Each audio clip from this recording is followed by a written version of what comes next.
Salut mesdames et messieurs et bienvenue une fois de plus sur votre chaîne d'actualité. Aujourd'hui nous allons faire un tour de plus du côté du Niger où la situation s'annonce très critique. Niger, au moins 62 soldats morts lors d'attaques à l'ouest, en pleine hausse de l'insécurité.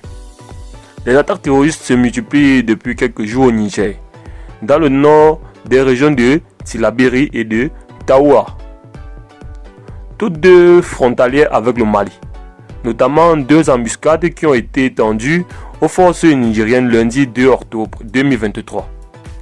Le bilan provisoire avancé lundi soir par les autorités de Niamey faisait état de 29 morts, mais depuis, les sources sécuritaires et civiles nigériennes, jointes par RFI, font état d'un bilan beaucoup plus lourd, 60 morts, sans compter des soldats toujours portés disparus.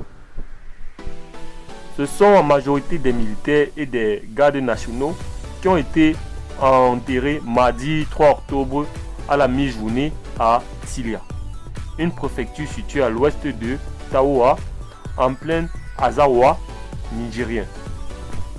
Ces soldats, tous issus des forces spéciales, sont tombés lundi dans une embuscade tendue par des hommes armés du groupe terroriste d'État islamique au Grand Sahara, qui accumule toute la zone ouest de Tilia jusqu'à Menaka au Mali.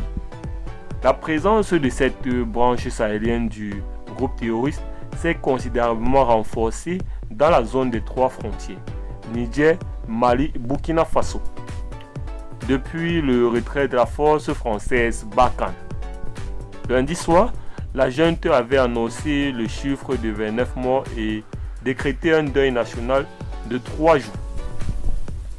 L'actuel ministre nigérien de la Défense, le général Salifou Modi, était présent à Tilia pour l'enterrement des soldats morts, au cours duquel les témoins ont rapporté qu'au moins 60 corps avaient été inhumés. En 2019, les positions militaires de Chinagoda et Inat avaient été décimées par les terroristes de l'EIGS, qui avaient fait plus de 130 morts en un mois. C'est dans cette même zone de Tilia que la junte nigérienne avait positionné les soldats burkinabés venus prêter main forte à leurs frères d'armes.